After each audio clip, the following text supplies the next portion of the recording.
21,700, sorry 21,700, কিন্তু ওখানে DA দেবে 60%, 60% ডিএ, 60% ডিএ এইচআরএ দিয়ে এখন তুমি যে একজন নবনিযুক্ত কনস্টেবল ঢুকেই স্যালারি পাবে 45 থেকে 46 হাজার টাকা। ভাবতে হচ্ছে একজন কনস্টেবল 45 থেকে 40 হাজার টাকা মাইনে, বাড়ির কাছে পোস্টিং, কি বলবো, মানে এর থেকে সুখের কিছুই নেই। নমস্কার বন্ধুরা, welcome back to my channel.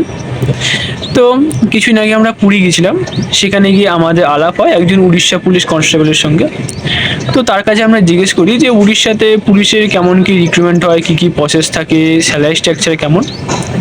তো জানো তো, আমি জাস্ট অবাক যে উড়িষ্যাতে এত সুন্দর ফেসিলিটি, এত সুন্দর স্যালারি স্ট্রাকচার দেখে জাস্ট অবাক। আমি কি বলবো তোমাদের, এত সুন্দর ফেসিলিটি ওখানে। তোমাদের জাস্ট একটা করে বলছি, জাস্ট শোনো। দেখো, আমরা যার সঙ্গে কথা বলছিলাম তার বয়স হচ্ছে গিয়ে 22 বছর। সে আগে রিক্রুটমেন্টটাই পেয়েছে। ওদের আগের যে রিক্রুটমেন্টটা হয়েছিল তার ফর্ম বেরিয়েছিল হচ্ছে 2025-এর প্রথম দিকে। 2025-এর প্রথম দিকে ফর্ম বেরে এবং এখন অর্থাৎ 2026-এর মিডের মধ্যে ওদের রিক্রুটমেন্ট কমপ্লিট হয়ে যায়। ওদের 6 মাসের ট্রেনিং কমপ্লিট করে এখন ওরা এসছে রথের ডিউটির জন্য।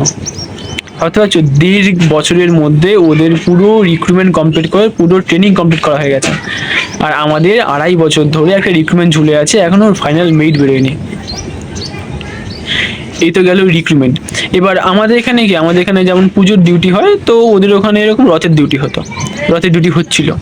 আমরা যখন গেছিলাম তখন তার 2 দিন বাদে যেহেতু রথ ছিল, তাই রথ ডিউটির জন্য সবাইকে আনা হয়েছিল। আমি ওই জন্য দেখি প্রত্যেকটা ছেলে ওখানে কম বয়সী, মানে 22-23 বয়সে প্রত্যেকটা ছেলে। একটাও তুমি ওল্ড এজ ছেলে পাবে না, প্রত্যেকটা ছেলে মানে ইয়ং ছেলে সব কটা। এবার আমাদের আমাদের পরীক্ষা কেমন হয়, আমাদের পরীক্ষা 85 নম্বরের পরীক্ষা হয় তোমার হচ্ছে কি 60 মিনিটে। ওদের পরীক্ষা হয় হচ্ছে তোমার 100 নম্বরের পরীক্ষা হয় 120 মিনিটে। ঠিক আছে, মানে 2 ঘন্টায় হচ্ছে গিয়ে 100 খানা কোশ্চেন। ভাবতে পারছো, 2 ঘন্টায় 100 খানা কোশ্চেন। এবার এই তো গেল, সব থেকে বড় টুইস্ট কি জানো? তোমরা কখনো এটা ভেবেছো যে পুলিশেও কখনো হোম পোস্টিং পাওয়া যায়, বা পুলিশে কোনো হোম পোস্টিং পেতে পারো? বাট না, উড়িষ্যাতে পুলিশেও হোম পোস্টিং আছে। এটাই শুনে আমি জাস্ট অবাক হয়ে গেলাম যে হোম পোস্টিং আছে পুলিশে। ওখানে কি হয় জানো? আমাদের এখানে কি হয়, আমাদের এখানে তুমি নিয়োগ হবে, ট্রেনিং হবে, তারপরে আমাদের বিভিন্ন জায়গায় পোস্টিং করবে, এবং সেটা হচ্ছে কি পিআরবির উপর ডিপেন্ড করবে। ওরা যেখানে আমাদের পোস্টিং দেবে সেখানে হবে। আর ওদের ওখানে কি, ওদের ওখানে যখন তোমার ভ্যাকেন্সি বেরোয়, ভ্যাকেন্সিগুলো বিভিন্ন ক্যাটাগরিতে বেরোয়। যেমন ব্যাটালিয়ান ক্যাটাগরি একটা, সিভিল ক্যাটাগরি একটা। এই সিভিল ক্যাটাগরিতে যখন তুমি ফর্ম ফিল আপ করবে, তখন তুমি পাস করলে তুমি হোম পোস্টিং পাবে। অর্থাৎ হোম ডিস্ট্রিক্টে তোমার পোস্টিং হবে, বাড়ি থেকে 10 কিলোমিটারের মধ্যে। ভাবতে পারছো, বাড়ি থেকে 10 কিলোমিটারের মধ্যে তোমার পোস্টিং, মানে এর থেকে সুখের আর কি হয়। আর ব্যাটালিয়ান যেটা আছে সেটা ব্যাটালিয়ান তোমার পোস্টিং হবে, সেটা নর্মাল। এবার এখানে আবার মনে হয় রানেরও একটু তফাৎ আছে আমার যতদূর মনে হলো, কারণ ও যতটুকু বললো যে যারা এই যেমন সিভিল পোস্টিং অর্থাৎ হোম পোস্টিং যারা নেবে তাদের মনে হয় 1600 মারতে হয় তোমার 6:30-এ। আর যারা মনে হয় ব্যাটালিয়ান পোস্টিং নেবে ওদের মনে হয় তোমার 1600 মারতে হয় 6 সম্ভবত। আমি জাস্ট এটা শুনে অবাক যে পুলিশেও হোম পোস্টিং, মানে এর থেকে সুখের কি হয়? বাড়ি থেকে 10 কিলোমিটারের মধ্যে তোমার পোস্টিং হবে, এর থেকে সুখের কি হয়? এই তো গেল তোমার পোস্টিং, ঠিক আছে। বাদ বাকি এখনো তোমার স্যালারি স্ট্রাকচার শোনো। আমাদের স্যালারি স্ট্রাকচার কি, আমাদের হচ্ছে গিয়ে 22,700 হচ্ছে তোমার বেসিক। এরপরে এখন তোমার যেমন ডিএ বাড়িয়েছে 38%, আর এইচআরএ হ্যান ত্যান দিয়ে মোটামুটি ওই যা শুনছি এখন মোটামুটি 35-36 মতো ঠেকবে। কিন্তু ওদের ওখানে সেন্ট্রাল লেভেলের মানে স্যালারি স্ট্রাকচার। ওদের হচ্ছে পে লেভেল 3 স্যালারি, মানে যেখানে বেসিক হচ্ছে গিয়ে 22,700, সরি বেসিক হচ্ছে গিয়ে 21,700, সরি 21,700, কিন্তু ওখানে ডিএ দেবে 60%, 60% ডিএ, 60% ডিএ এইচআরএ দিয়ে এখন তুমি যে একজন নবনিযুক্ত কনস্টেবল ঢুকেই স্যালারি পাবে 45 থেকে 46 হাজার টাকা।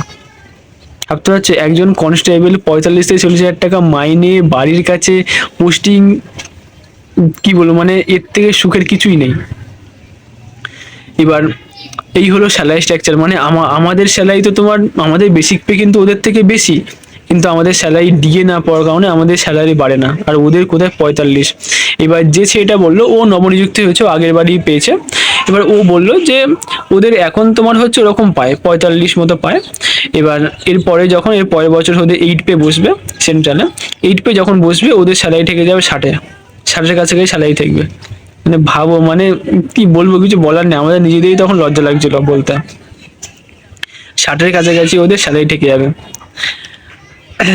যাই হোক, এই গেল হচ্ছে তোমার স্যালারি স্ট্রাকচার। এক তো ওদের রিক্রুটমেন্টে এরকম কোনো উল্টো পাল্টা কেস হয় না, এত তাড়াতাড়ি নিয়োগ হয়। তা বাদে এরকম মানে হোম পোস্টিং পেতে পারো যদি তুমি চাও। বাকি স্যালারি এরকম সেন্ট্রাল লেভেলে, মানে দারুণ দারুণ, জাস্ট অসাম। মানে এরকম আমার আমার এখন সত্যি বলতে আমি উড়িয়া জানলে আমি নিজে ওইখানে গিয়ে পরীক্ষা দিতাম, এরকম ভাব মনে হচ্ছিল আমার। এই তারপর ওরা যখন আমাদের রিক্রুটমেন্টের কথা শুনলো তখন বলছে, হ্যাঁ বাঙ্গাল মে তো ऐसा ही होता है। কি বলবো, আমাদের নিজেরই তখন লজ্জা লাগছিল যে বলতে, যে আমাদের একটা রিক্রুটমেন্টে এত কেস হয়, এত কেস হয়, এত ডিলে হয় এক একটা রিক্রুটমেন্ট, 3 বছর 2.5 বছর করে ডিলে হয় এক একটা। এবার তাহলে তুমি ভাবো যে পশ্চিমবঙ্গ পুলিশের অবস্থা কিরকম। আমরা জাস্ট দেখি এর মধ্যে এই কিছুদিন আগে তোমার মহারাষ্ট্র পুলিশের হলো, ফাইনাল লিস্ট বেরোলো, বিহার পুলিশ হয়ে গেল, উড়িষ্যা পুলিশ বেরিয়ে গেল, মানে সবাই সবার রেজাল্ট বেরোচ্ছে, আমাদের আর বেরোচ্ছে না।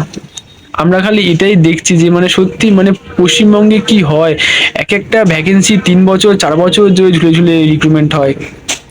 কি বলবো, কিছু বলার নেই জাস্ট।